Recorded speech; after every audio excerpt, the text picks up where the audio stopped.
Damaged Defenders by Charles Xavier. Chapter 65. Bobby and Peter. It was really good seeing Rogue and John again after the snafu at the mansion. Bobby had hated it that they left. As much as John had annoyed him from time to time, they'd been best friends for years now, and Skinner's be damned, he really liked Rogue and kind of hoped they could make something work between them. He might not be quite as creative as some folks, but he could think of a few ways around the Skin issue if Rogue was ever willing to risk going further than hand-holding and the like. And even if he wasn't, well, Bobby figured he could handle that too. He knew that was a little odd coming from a teenage boy, but dealing with his mutation and being friends with John had ensured he grew up a little bit faster than the norm.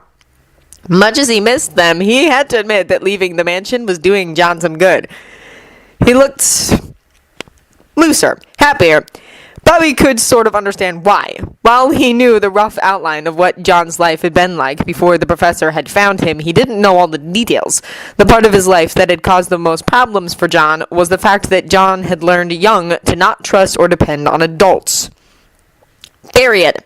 So having a bunch of adults trying to regulate his life and all that had worn on him. Evidently, the Avengers were a lot more willing to treat him as an adult.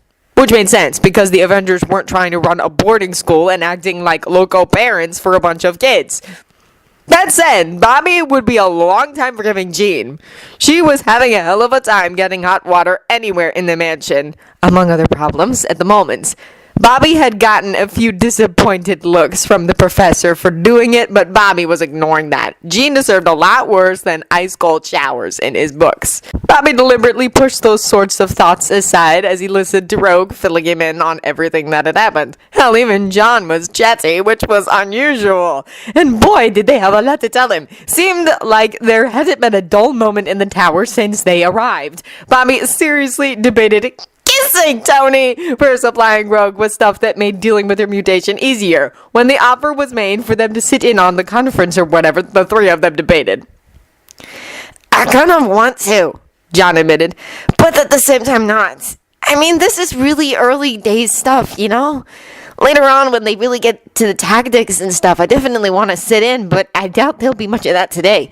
Or if there is, it'll be mostly about the folks. He waved a hand skyward, indicating the rest of the realms. And wasn't that a trip and a half in and of itself, Bobby thought. Rogue had less interest in the battle plans than John did, and Bobby kind of agreed with John, so they opted to head out and either have some fun or help with the repairs and rebuilding in the area around the tower. There were still quite a number of groups of local and out-of-state volunteers running around hauling debris and fixing stuff. They would be around for probably at least another month before they ran out of stuff that just anyone could do. And all that was left was the stuff you needed training to do. They ended up 2 blocks over and 1 block up from the tower near one of the skyscrapers that had taken a lot of damage, and thus had a lot of crap around it that needed cleaning up even 2 weeks later. It was late enough in the day when they started that there were a bunch of other teenagers their age among the volunteers, helping with the cleanup after school let out. Some of them were locals, but several were from out of town, and 2 were from out of state, which Bobby thought was kind of wild. The 2 out-of-staters claimed to be 18 and out of school, and one of the 2 was a big bruiser that almost gave Pietro a run for his money size-wise, so they might not even be lying. And really, even if they were, it wasn't like Bobby was going to squeal. They were here because they wanted to help. He and John fell right back into their habit of trash-talking and giving each other shit as they worked, which got them both a lot of amused eye rolls from Rogue. Before too long, the entire group was laughing and joking and trash-talking each other as they worked. But after a while, Bobby noticed something. It was one of the locals, a weedy kid a year or so younger than Bobby, who looked like he weighed all of 100 pounds, soaking wet and wearing fairly thick glasses.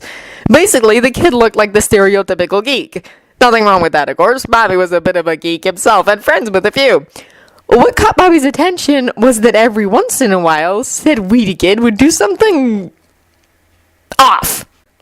Lift something that someone that skinny shouldn't be able to. Twist or move in a way that was odd, and just generally twanking Bobby's mutant radar every now and again. The third time it happened, Bobby shot John a look. They exchanged a few looks, and John nodded. So yeah, he noticed it too. Bobby glanced over at Rogue, and once he'd gotten her attention, twitched his head in the weedy kid's direction. It took a bit more work to convey what he wanted to, because they hadn't known each other anywhere near as long as Bobby had known John, but after a minute she got it. She nodded too. It had taken Peter several days to figure out how he felt about not having been in Manhattan when all heck broke loose. Eventually, he decided he was grateful. As much as he would have liked to have helped with the fight, that just had disaster written all over it. He'd barely had his powers for a month. Was still figuring out what exactly he could do and what he couldn't. Not to mention the odds of him ending up with more than a few bruises he could explain away as bullies being bullies had been astronomically high. Aunt May had no idea anything had changed for Peter. He had no delusions about keeping her ignorant permanently, but having her find out because he'd gotten broken into itty-bitty pieces by alien invaders just weeks after... Well, after... that would not have gone over well. At all. He'd given her enough grief. She didn't need more. She'd had absolutely no problem with him going into Manhattan to help with the cleanup. He was pretty sure she was around here somewhere herself. She was probably dishing out food and drink to the cleanup volunteers and the folks who'd been deprived of their homes thanks to the fight. Provided, that was, she hadn't been talked out of doing the cleanup due to her age by some well-meaning soul. Though if she set out to do actual cleanup and not feed people, Peter wasn't about to bet on her being forced into feeding people. Aunt May could be pretty fierce. Today, he joined a group of teenagers from the city and several suburbs around it. And two guys from out of state, one of whom looked like he could have twisted the alien invaders into pretzels barehanded. They'd been at it for about an hour when three more teenagers wandered over and joined the group. It was pretty clear that the three of them were friends. The two guys had the air of people who'd been friends for years, with the girl being a newer addition. And they quickly became a problem. Peter was new enough to his abilities that he still had a heck of a time regulating his strength and acting like the weak geek he still looked like. Though that was largely thanks to clothes a size or so too big that hid just how muscular he'd become. Everything felt so light to him now that it made it hard to judge what pre-powers Peter would have been able to lift and haul. He tried to err on the side of caution, but evidently he judged wrong a few times or something. Because all three of the new teens were giving him funny looks. And then they sort of started trying to separate him from the herd. Oh, they were subtle about it, but Peter noticed. Weirdly, that thing where he picked up on danger wasn't happening. So either they didn't mean him harm, or that ability wasn't as reliable as it really ought to be. Knowing that if things got hairy, he could get out pretty easily, he let them herd him far away enough from the other teens that a quiet conversation wouldn't be overheard. Not far enough away he couldn't yell for help, he noticed. Which was a point in the not up to no good category. "Yeah, man!" Rogue, one of the guys said. "Rogue?" Peter couldn't help but ask. I'm going through a rebel phase, Rogue said. Well, the way she was dressed, he could almost believe that. She had an almost goth look going. Not all black, but layers and gloves and such that if they had been black would have fit, or nearly so. The goth look. Plus that white streak in her hair. My name's Peter, he told them, which was safe enough because there had to be a few hundred or more Peters in New York City. Good luck finding him in particular with just that to go on. You're pretty strong for such a little guy. This from John. Oh, shit. Well, here went nothing.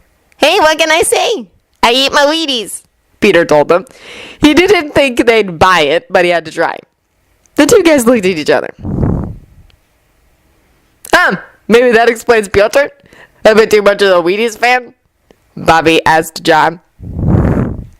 Nah, they just grow them big in Russia. They got enough room for it, John said. Then he pinned Peter with a look. Look, Peter, I ain't one for beating around the bush, so I'm gonna play this straight. You're stronger than you ought to be. Behind him, Bobby and Rogue were both rolling their eyes. Bobby made an exasperated noise and muttered John's name. John ignored him and kept going.